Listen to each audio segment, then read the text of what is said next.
George Boateng and Benito Carbone. So in came young striker Richard Walker, and in the midfield, Ian Taylor.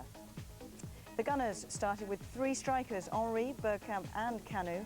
Mark Overmars was on the bench, Tony Adams missing again though. Rob Palmer went along to Villa Park to see if history could repeat itself. Jochen to Stone. Gregory in the local papers before this game committed himself to entertaining the Birmingham public. Lost at home in the last 8 matches, and this is an excellent start by them as Jochen flies in, and the volley fell to the wrong man, right. Right, great defender. Not very good when it comes to scoring goals, only 4 in his long career, none this season.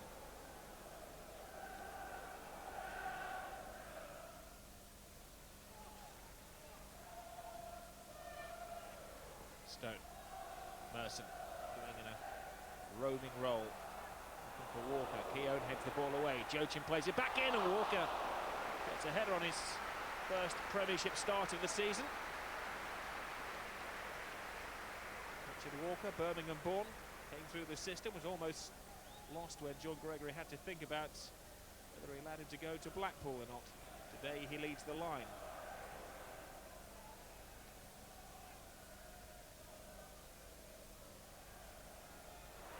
Stone. Jochen is onside, and he's got the run of the Arsenal penalty area. Takes it, I was going to say, round Seaman. That wasn't taken into account the brilliant goalkeeping of England's number 1.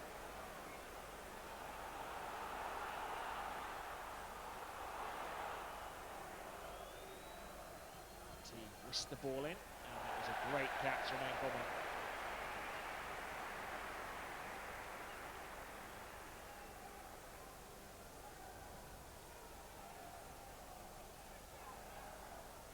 Walker to Jochen. Oh, it's a mistake, and Jochen weakly hits the ball at David Seaman. That was his second excellent chance of the game, and Seaman has got the better on both occasions, but really then Jochen, when he replays it, will feel he should have scored.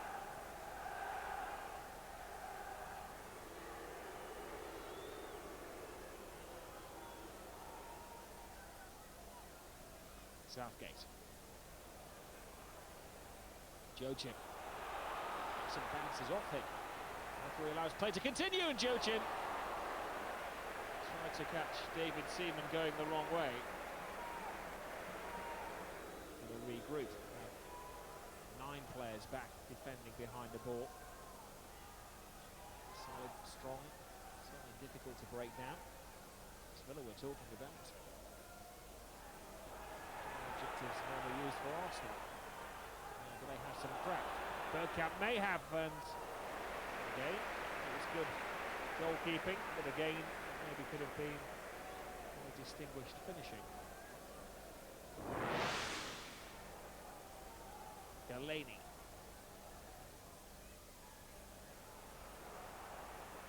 Delaney continues his run, and he was bundled off the ball by Overmars. From the Dutchman. Deliverance maybe from Paul Merson. Southgate's up from the back. Walker goes in! And on his first Premiership start of the season, Richard Walker beats David Seaman. The biggest moment of the young striker's career so far. It wasn't pretty, but it was effective. A Birmingham boy who's made it into the Villa first team, and he managed to penetrate the most famous defence in Britain, and that was a bullet of a header which left David Seaman standing in admiration. Desperate for Arsenal. Any slender chance of the championship could well be lost here this afternoon. Lewis, it's going to leave them in 4th place. They'll even qualify for Europe, but Kanu gets a header! Will it drop? No.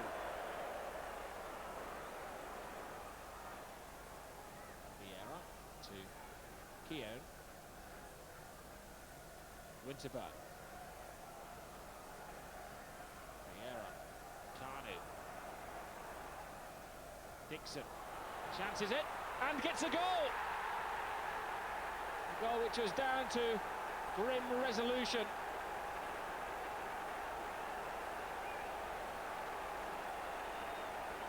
All of the likely scores had failed today, and when it fell to one of the unlikely lads, Lee Dixon just kept going. His momentum took him through, and maybe the captain has saved what was a sinking ship. It was a fine individual goal from Lee Dixon, maybe a touch of the Carnus about it.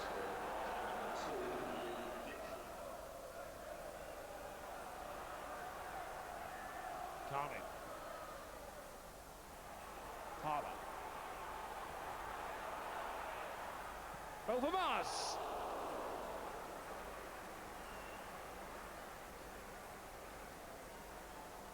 Although it wasn't particularly entertaining the first half, two teams were sparring really, feeling each other out, and we could have come in 3-0 up at half time.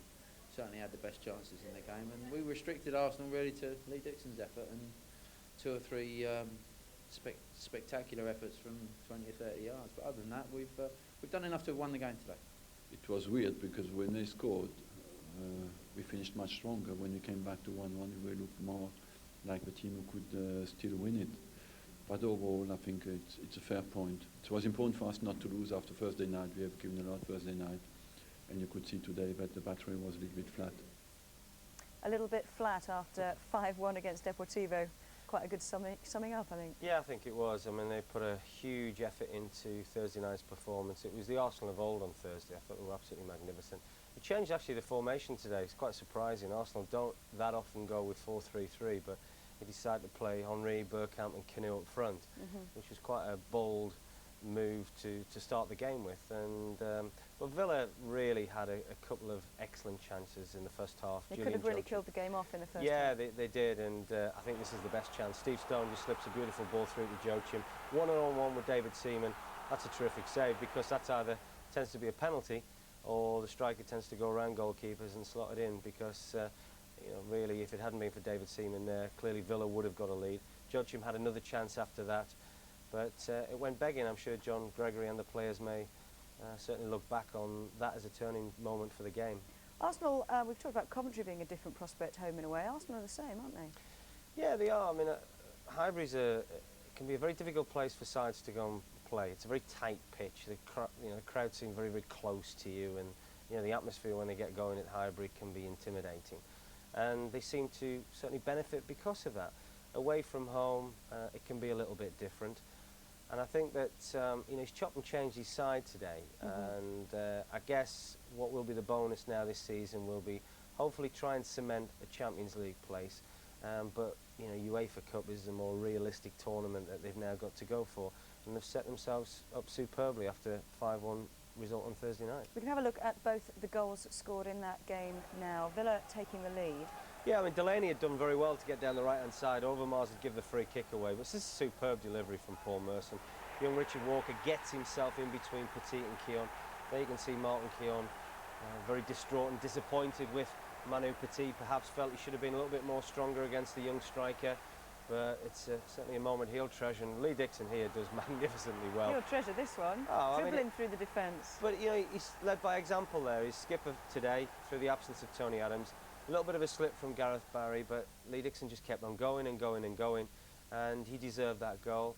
And I guess in reflection in the second half, you know, Arsenal did come back at Villa in that second period, and I guess a result or a draw was a fair result on both sides' performances. But not enough for Arsenal. No. Champions League places up for grabs. Well, that's right. There seems to be a real huddle of teams now. You know, Leeds are chasing Man United, but you've got to think, you know, is it realistic for them to catch them? Perhaps no. You've got Leeds, you've got Liverpool, you've got Chelsea, who haven't been beaten since the turn of the year, and now Arsenal. So there's some real competition there for up for grabs for this Champions League places.